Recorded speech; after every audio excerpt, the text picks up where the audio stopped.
오늘 오전에는 순수한 말씀이란 주제로 전해드리도록 하겠습니다.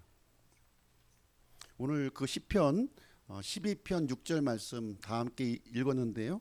주의 말씀들은 순수한 말씀들이니 흙도가니에서 정지하여 7번 순수하게 만든 은 같도다, 이렇게 기록이 되어 있습니다. 주의 말씀, 하나님의 말씀이 순수한 말씀이라고 우리에게 알려주고 있습니다. 이 순수한 말씀을 다시 또 설명해 주고 있는데요. 흙도가니에서 정지하여 7번 순수하게 만든 은 같다, 이렇게 설명을 해주고 있습니다. 이 말씀을 통해서 우리가 발견할 수 있는 것은 하나님의 말씀에는 불순물이 없다는 겁니다. 그리고 하나님의 말씀은 정제되었다는 것이고요. 하나님의 말씀은 완전하다 하는 의미를 가지고 있습니다. 흙도가니라는 이 단어, 흙도가니는 과거에 금속을 재련할 때 사용하는 흙으로 만든 그런 용기가 되겠습니다. 그래서 금속을 재련하듯이 이렇게 하나님의 말씀이 재련되었다고 우리에게 말씀해 주고 있습니다. 그래서 우리에게 주어진 이 하나님의 말씀, 이 말씀은 많은 시간과 노력과 희생이 들어갔다고 하는 내용이 이제 되겠습니다. 하나님의 말씀을 은으로 비교하고 있죠. 왜 금이 아니고 왜 은입니까? 성경에서 은은 속죄와 언약을 이렇게 의미하고 있어요. 하나님과 사람 사이에 이루어진 이 속죄, 또 하나님과 사람 사이에 맺어진 이 언약을 은으로 묘사를 하고 있는 거예요. 그래서 말씀을 은으로 이렇게 묘사를 하고 있는 것입니다. 그래서 순수한 말씀이라고 하는 것은요, 하나님과 인간 사이에 이런 그 중보적인 기능을 하는 것이죠. 중보적인 기능. 우리가 순수한 말씀을 우리가 읽고 묵상하고 공부할 때 우리는 하나님과 가까워질 수 있다는 거예요.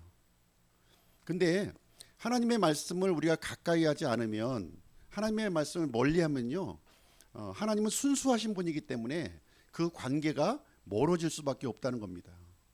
오늘날 가장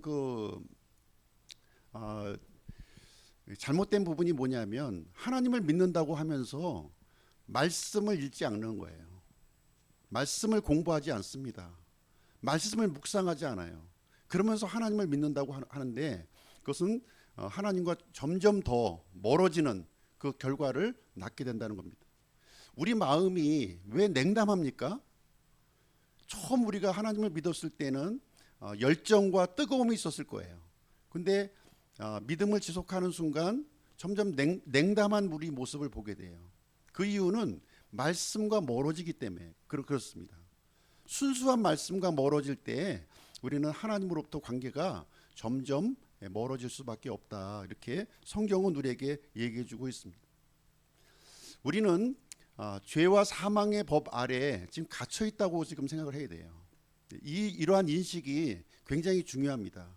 죄와 사망의 법에 갇혀서 우리는 멸망으로 향하고 있는 거예요. 여기서 살 길은 뭡니까? 이 순수한 말씀을 붙드는 거예요. 순수한 말씀을 통해서 우리는 하나님 앞으로 나아갈 수 있는 이런 중보적인 기능을 말씀이 이제 가지고 있는 것입니다. 그래서 오늘 아침에는 이 순수한 말씀, 순수한 말씀에 대해서 같이 이제 살펴보고자 합니다.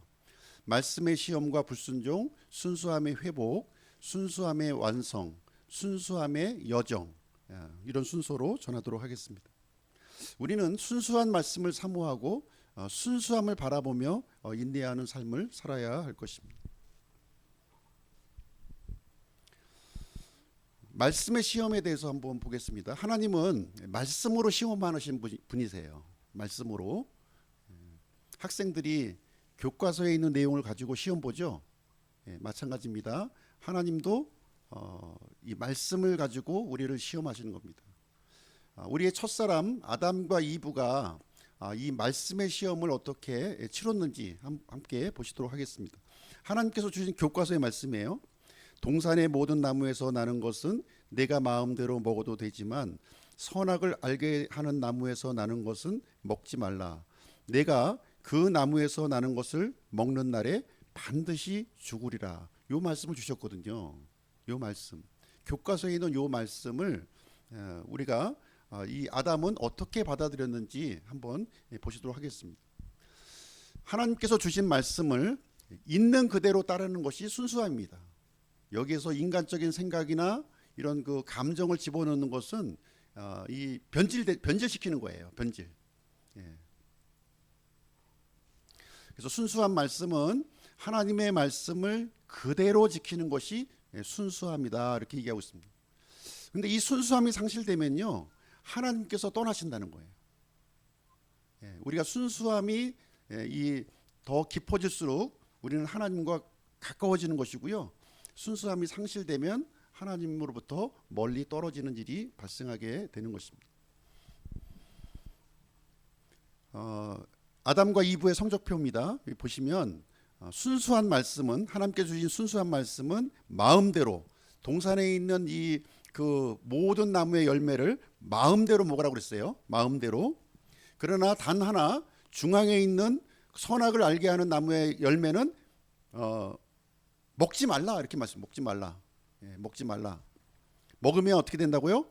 반드시 죽는다, 이렇게 말씀하셨습니다. 그런데 이 아담과 이브는 마음대로라고 하는 단어를 빼버렸고요. 또 만지지도 말라고 하는 말씀을 또 추가했고요. 반드시 죽는다고 하는 말씀을 절대로 죽지 않는다는 말씀으로 바꿔버린 겁니다. 우리도 하나님의 말씀에 대해서 이런 모습을 갖고 있는지 않은지 한번 살펴보시기 바랍니다. 사탄의 전략은 과거나 지금이나 미래나 변함이 없어요. 한결같습니다. 하나님도 한결같지만요, 사탄도 한결같습니다. 한결같아요. 변함이 없어요. 사탄이 그 이브에게 한 말을 한번 보시기 바랍니다. 참으로 하나님께서 이르시기를 너희는 동산의 모든 나무에서 나는 것을 먹지 말라 하시더냐. 하나님은 뭐라고 그랬습니까? 하나님은 동산의 모든 나무 마음대로 먹으라고 그랬죠. 마음대로 먹으라고 그런 거예요. 마음대로. 그래서 이 사탄이 하는 중요한 일은 뭐냐면 하나님의 말씀을 의심하게 만드는 거예요. 하나님이 진짜 선하신 분 맞아? 하나님이 진짜 너를 지켜줄까? 하는 이 말씀에 의심을 심어주는 것이 바로 이 사탄의 전략이 되겠습니다. 하나님의 의도를 왜곡하는 것이고요, 결국은 그 내용을 완전히 뒤집는 것이 바로 사탄이 하는 그런 일이 이제 되겠습니다. 자, 오늘날 두 종류의 성경이 있습니다. 두 종류의 성경. 하나님께서 우리에게 말씀을 주셨는데요. 말씀을 주셨죠. 대언자를 통해서 말씀을 주셨는데 이 말씀이 이제 사본으로 이렇게 전달이 된 거예요. 사본이. 그래서 알렉산드리아 본문이 있고 시리아 본문이 있습니다. 알렉산드리아는 어디에 있죠? 이집트에 있습니다. 이집트 쪽에서 만들어진 본문이 있었고요. 시리아 쪽에서 만들어진 이런 본문이 있었습니다. 알렉산드리아 본문은 제롬의 라틴 벌게이트로 이어졌고요. 오늘날 개역 성경으로 이렇게 이어지게 되었습니다. 반면에 시리아 본문은 이 종교개혁 본문으로 이렇게 사용이 되어졌습니다. 에라스무스가 이렇게 라틴 벌게이트를 보니까 너무 빠진 것도 많고 너무 더한 것도 많고 없애버린 것도 너무 많은 거예요. 그래서 바른 본문을 이렇게 찾아서 이게 정리를 한 겁니다. 그것이 종교개혁 본문이 이제 되었고요. 1516년. 그 다음에 이것이 킹제임스 성경으로 오늘날 우리가 사용하는 이 성경이 이제 되겠습니다. 왜 개혁 성경은 이렇게 무언가 더해지고 무언가 빠지는 일이 이제 생길까요? 왜 그렇습니까? 개혁 성경이 이 개혁 성경은요, 번역의 방식이 다르기 때문에 그래요. 번역이. 이 개혁 성경의 번역 방식은 의미 위주로 번역을 하는 거예요. 의미를 이렇게 매끄럽게 하기 위해서. 그 의미만 전달하면 됐지 하나님 말씀 전체보다는 의미에 중점을 둔 번역이 되겠습니다. 반면에 이 킹제임스 성경이라든가 종교개혁 본문이라고 하는 것은요, 의미도 중요하지만 하나님의 말씀 전체를 있는 그대로 담는 데에 초점을 맞춘 겁니다. 자, 성경 말씀에 보시면 신명기 4장 2절 볼게요.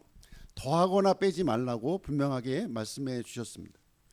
너희는 내가 너희에게 명령하는 말에 더하거나 거기에서 빼지 말고 내가 너희에게 명령하는 주 너희 하나님의 명령들을 지키라, 이렇게 말씀하고 있습니다. 이 성경 말씀은요, 하나님의 명령이에요. 하나님의 명령. 우리가 하나님의 명령을 받을 때 그 의미만 받으면 되겠습니까? 아니면 그 명령 그 자체를 우리가 받아들이는 게 좋겠습니까? 이 변질된 말씀은 하나님과의 관계를 이렇게 파괴시킵니다. 그러나 순수한 말씀은 하나님과 가까워지게 하며 회복시키는 능력이 있다. 그래서 하나님의 말씀을 있는 그대로 순수하게 사용할 때요, 그것이 우리에게 힘이 되고요, 능력이 되고요, 우리의 삶을 변화시키는 능력이 있는 겁니다. 근데 하나님의 말씀을 사람의 생각과 이런 이론들을 이렇게 첨가하는 순간 하나님의 말씀의 능력이 힘을 상실하게 되는 거예요. 힘을. 그래서 말씀의 변질이 일어났을 때 어떤 결과가 일어나는지 한번 보시도록 하겠습니다. 첫사람 아담과 이브가 하나님의 말씀을 이제 변질시킨 거죠. 변질시켰을 때 인간의 타락과 육체의 죽음이 오게 되었고요. 하나님과의 관계가 단절되었고 창조 세계의 저주와 타락이 일어났고 영적 무지와 부패가 일어나는 그런 일이 일어나게 되었습니다. 우리는 이 하나님의 말씀을 이렇게 순수하게 있는 그대로 무언가 더하거나 빼거나 왜곡시킴이 없이 순수하게 받는 것이 중요하다고 성경은 우리에게 강조를 해주고 있는 것입니다. 그래서 아담의 부패는 전 인류의 부패를 가져온 거예요. 왜 그렇습니까? 말씀을 변질시켰기 때문에 전 인류의 부패가 일어났고요, 하나님과의 이 관계가 상실되는 그런 끔찍한 결과를 맞이하게 된 것입니다. 자, 이 순수함을 회복하기 위해서 이제 누가 오셨냐면 하나님께서 오신 겁니다. 인간 스스로는 이 부패함을 해결할 방도가 없어요. 그래서 하나님께서 해결하기 위해서 오셨다는 것입니다.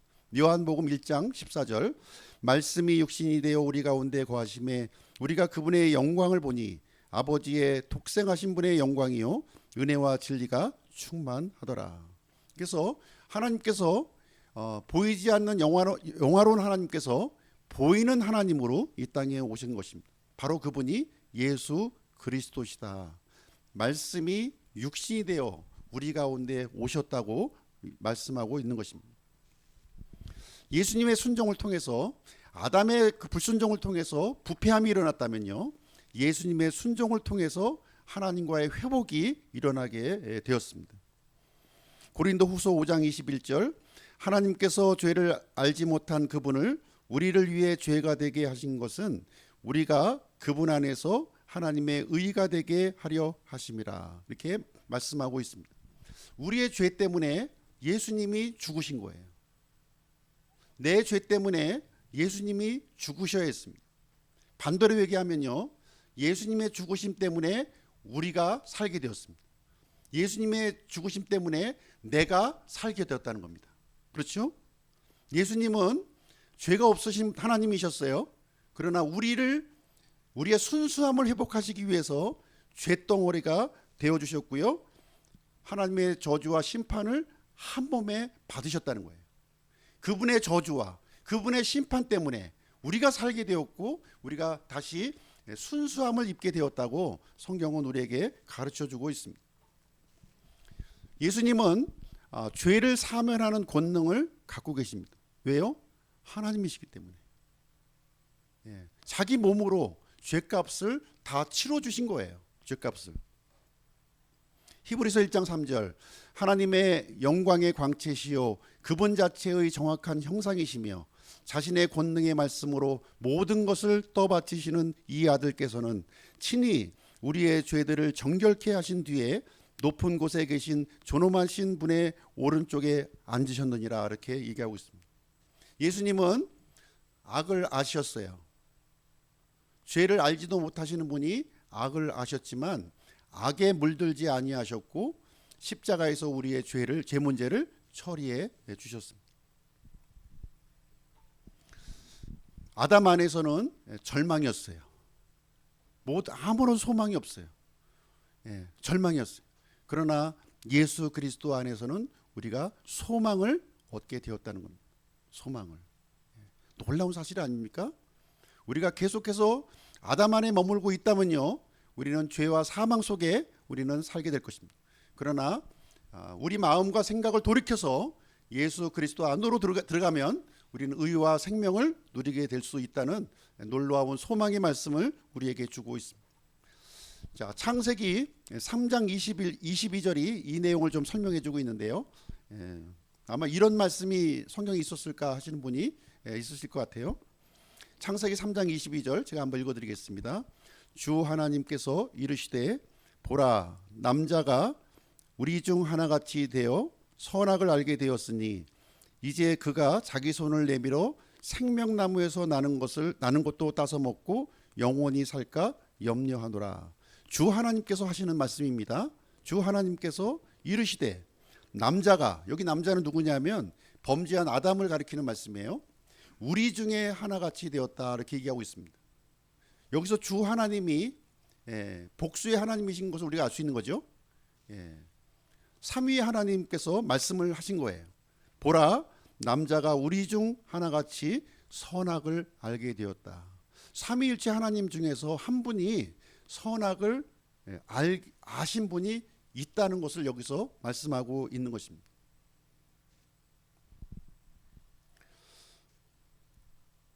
우리 중 하나, 바로 예수 그리스도를 가리키고 있는 것이고요.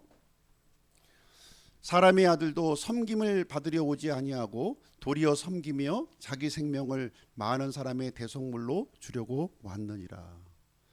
예수님이 죄 없는 하나님께서 왜 선악을 알게 되었을까요? 많은 사람의 대속물이 되시기 위해서, 죄덩어리가 되기 위해서 악을 아셔야만 했다는 거예요.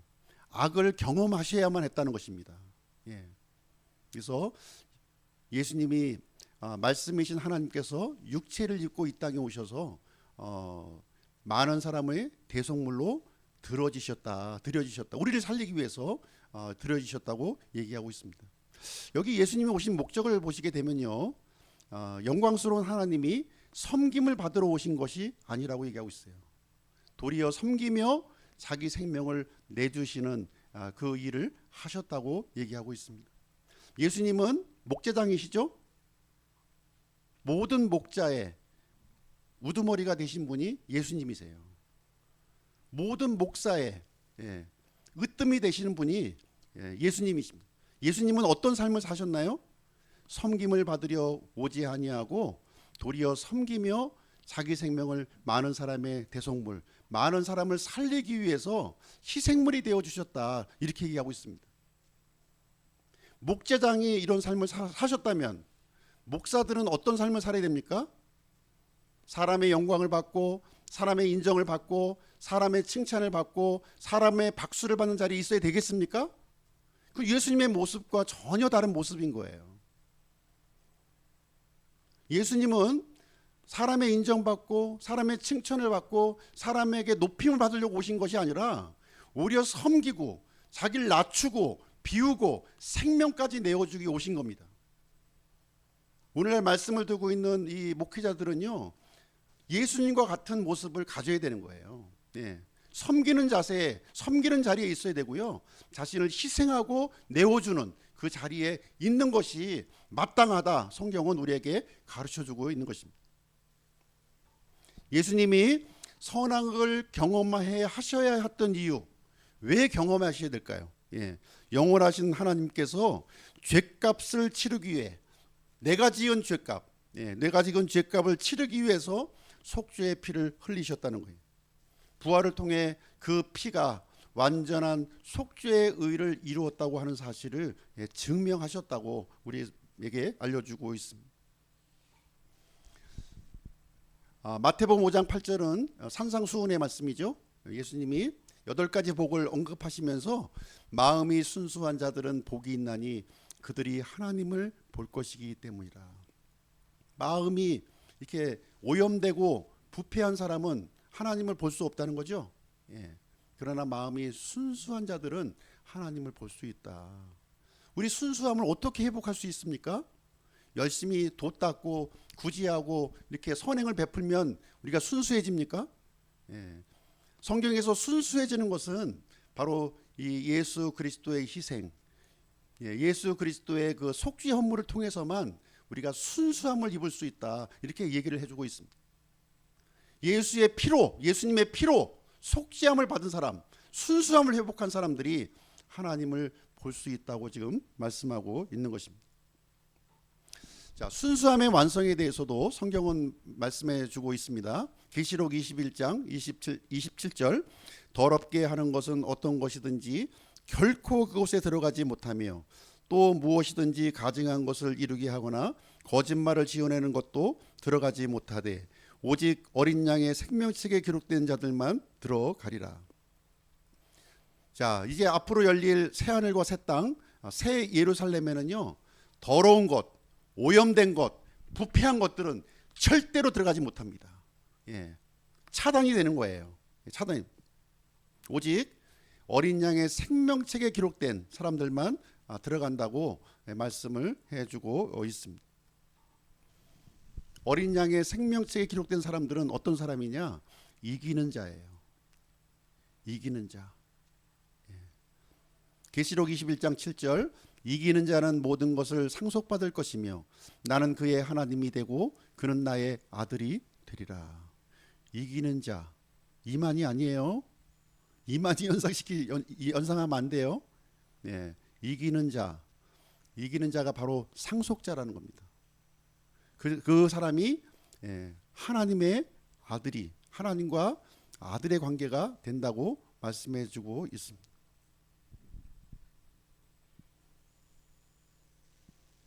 여기서 이기는 자는요, 죄와 싸워 이기는 자예요. 죄와 싸워 이기는 자.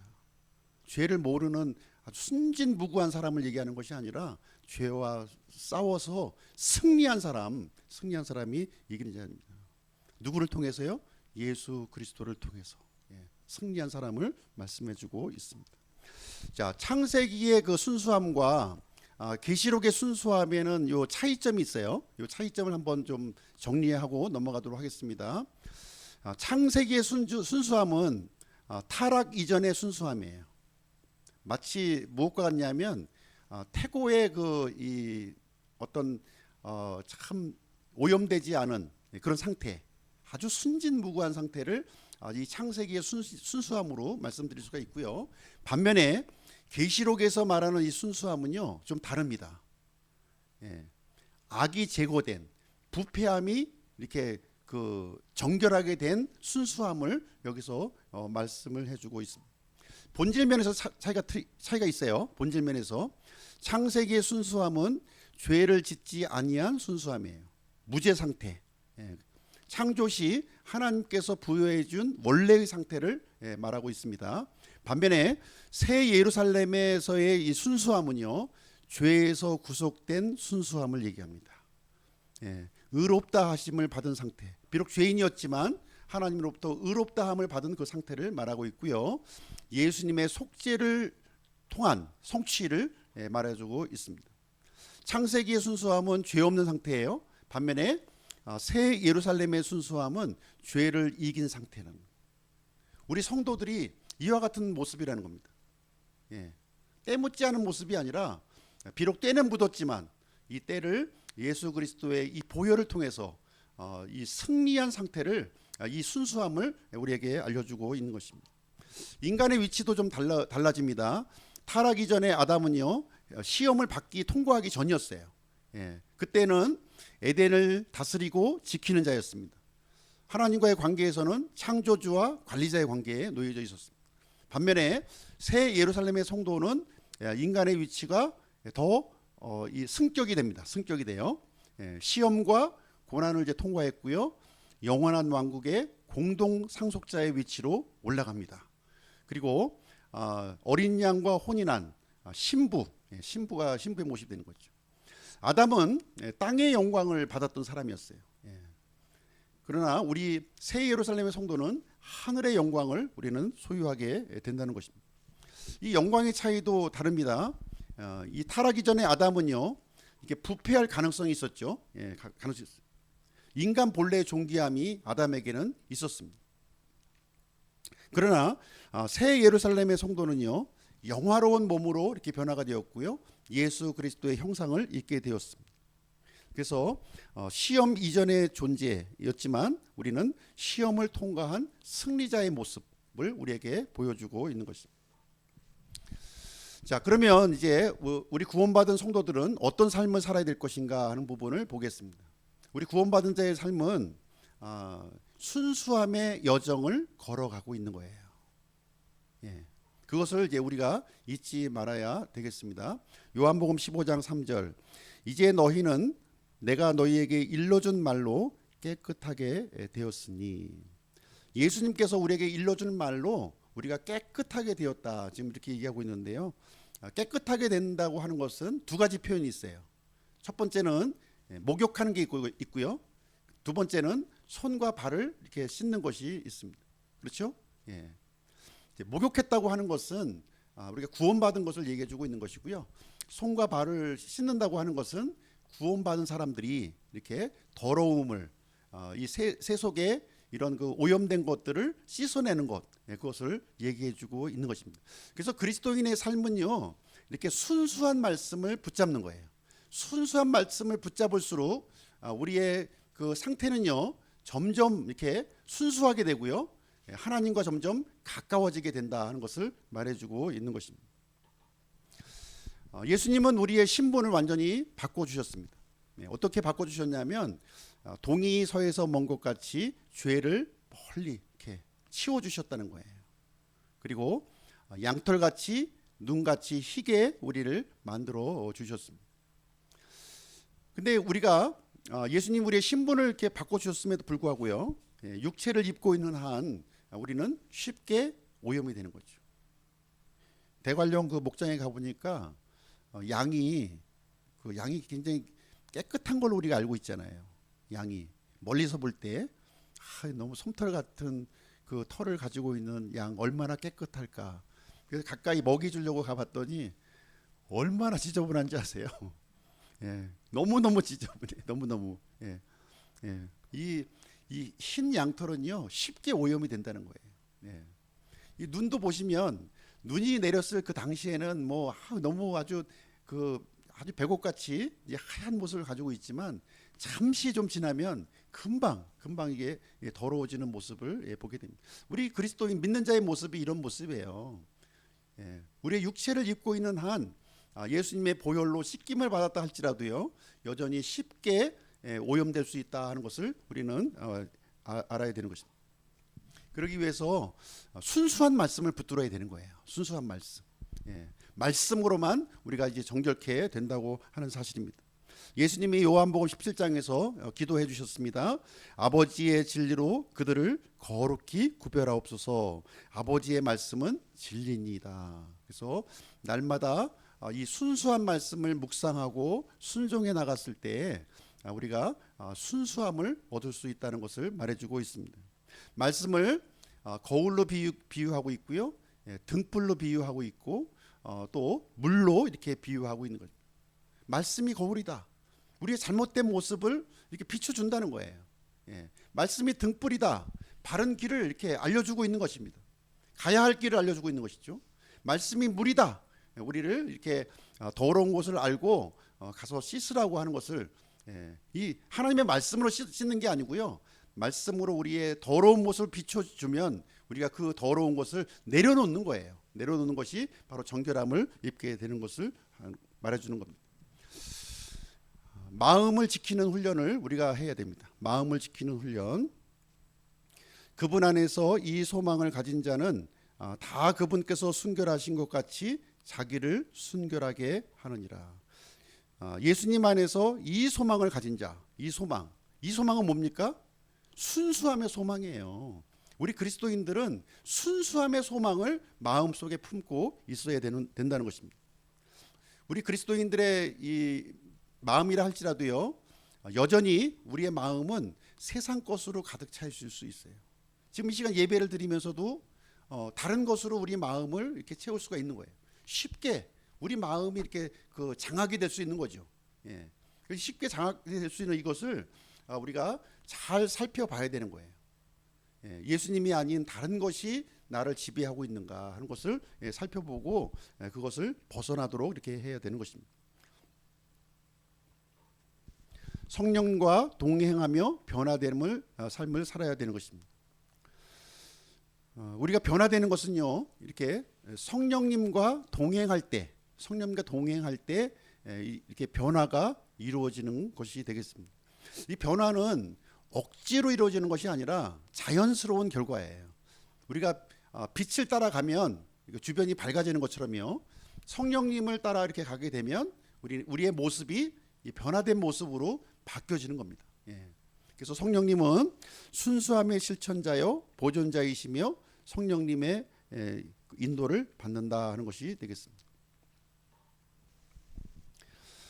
완성된 순수함을 바라보며 인내하자. 우리는 완성된 순수함을 통해서 지금 이제 나가고 있는 여정이죠. 우리의 여정은 예수님의 형상, 아들의 형상으로 이렇게 변화되는 거예요. 우리의 궁극적인 목적이 거기에 있는 것입니다. 비록 지금은 아직까지 좀 부족한 부분이 많아요. 이렇게 육신적인 요소들이 많이 있지만 우리는 장차 완성될 순수함을 바라보면서 인내하는 것이 되겠습니다. 하나님께서 자신이 미리 하신 자들을 또한 예정하사 자신의 아들의 형상과 같은 모습이 되게 하셨나니 이것은 그분이 많은 형제들 가운데 처음 난 자가 되게 하려 하심이라. 우리가 하나님의 말씀을 통해서 발견할 수 있는 것이 뭔가요? 하나님 말씀을 쭉 읽으면서 발견할 수 있는 것은 하나님의 그 목적, 하나님의 계획, 하나님의 뜻하심을 우리가 발견할 수 있는 거예요. 그래서 그것을 공유하고요, 함께 나아가는 거예요. 우리가 이제 교회를 이렇게 이루어서요, 목사는 하나님의 말씀을 대언하고요, 성도님들은 하나님의 말씀을 같이 공유하는 거 아닙니까? 이것을 통해서 뭘 배우는 거예요? 이 생각과 이 마음을 공유하는 겁니다. 함께. 이 공유함이 있어야지 한 방향으로 이렇게 흘러가는 거예요. 그래서 하나님과 우리의 관계도 마찬가지고요.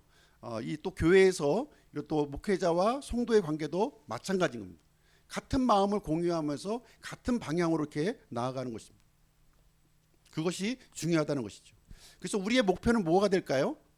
예수 그리스도를 닮아가는 겁니다. 목회자도 예수 그리스도를 닮아가는 것이고요, 성도님들도 예수 그리스도를 닮아가는데 하나가 이렇게 되는 거예요. 그래서 지금은 우리가 인내하고 싸우는 기간이 되겠습니다. 목회자라고 해서 완전한가요? 완전하지 않아요. 더 악독할 수 있다고 저는 생각해요. 오히려 목회자는 더 이기적이고요, 더 탐욕적이고 더 인간적으로 좀 질이 안 좋을 수 있다고 생각해요. 성도들보다 더 나을 것이 그렇게 많지 않아요. 그래서 목회자든 성도님들이든 하나님께서 주신 이 말씀을 통해서 예수 그리스도를 닮아가는 데에 인내하고 싸우는 시기이다. 오히려 목회자가 더 힘들다는 거예요. 더 힘듭니다. 더. 성도님들이 쉬울 수 있어요. 저는 그렇게 생각합니다. 그래서 아직 순수함은 완성되지 않았어요. 여전히 우리는 오염될 수 있고 여전히 부패할 수 있는 그런 상황에 놓여져 있습니다. 그럼에도 불구하고 이 완성될 순수함이 있기 때문에 그것을 향해서 우리는 한 걸음 한 걸음 우리가 지금 나아가는 것이 이제 되겠습니다. 자, 그럼 성경에서 말하는 이 순수함에 대해서 쭉 이제 우리가 살펴보았는데요. 이 성경에서 말하는 순수함이 무엇입니까? 처음부터의 순수함이 얘기하는 거 아니죠. 처음부터의 순수함이 아니에요. 비록 우리가 오염되었고 부패되었지만 정제된 순수함을 얘기하는 겁니다. 구속받은 순수함을 얘기하고 있는 거예요. 성경에서 그것을 얘기해주고 있습니다. 그래서 하나님께서는 빛을 어떻게 만드셨나요? 어둠에서 빛을 만드신 거예요. 예, 어둠에서. 이 원석에서 금을 이렇게 만드신 거고요. 조개에서 진주를 만들고. 예. 악을 알고 있지만 악을 물들지 않고 선을 선택하는 그런 순수함이 되겠습니다. 우리의 모습을 보면 참 어떤 분은 뭐 50년, 어떤 분은 또 60년, 뭐 70년 이렇게 살아오셨겠지만 그 살아오면서 배운 게 뭡니까? 악을 배운 거예요. 악을. 어떻게 하면 사람을 골탕 먹이고, 어떻게 하면 사람을 미워하고, 어떻게 하면 사람들을 이렇게 불편하게 할지를 배워온 겁니다. 예. 근데 성경에서 말하는 이 순수함은 뭐예요? 그런 것을 알고 있지만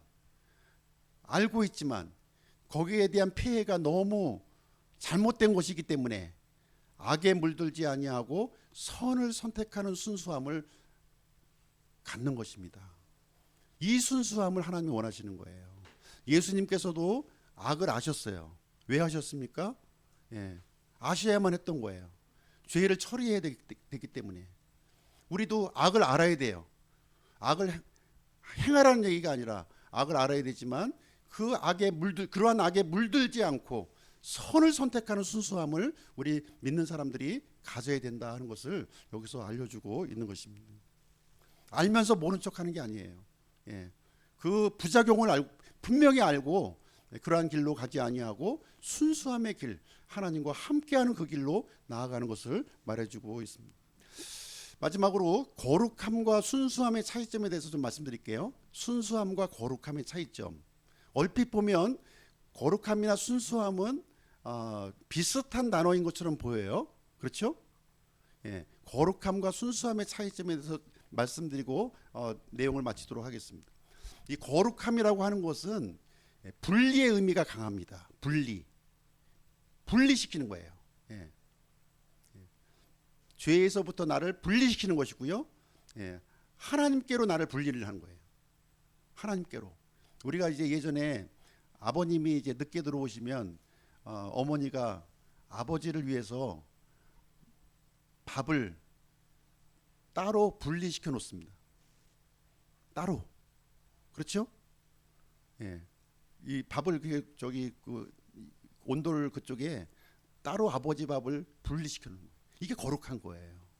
여기 의자가 많이 있잖아요. 세상에 의자가 많이 있지만 하나님을 위해서 이렇게 구별시켜 놓으면 그것이 거룩한 겁니다. 남편과 아내가 있잖아요. 남편과 아내가 있으면 이 아내가 이게 남편에게 이렇게 구별시키면 그게 거룩한 거예요. 예. 부부간의 거룩이 그겁니다. 예. 구별시키는 거예요. 구별시키는 것. 따로 이렇게 특별한 목적을 위해서 구별시켜 놓는 것, 이것이 거룩합니다. 순수함은 뭡니까? 예. 이게 오염되고 더러운 것들을 제거하는 거잖아요. 이렇게 제거하는 거예요. 그래서 거룩함이 하나님을 위해서 분리함이 있으려면 전제 조건이 뭐냐면 이 순수함이 있어야 된다는 거예요. 이 순수함. 예.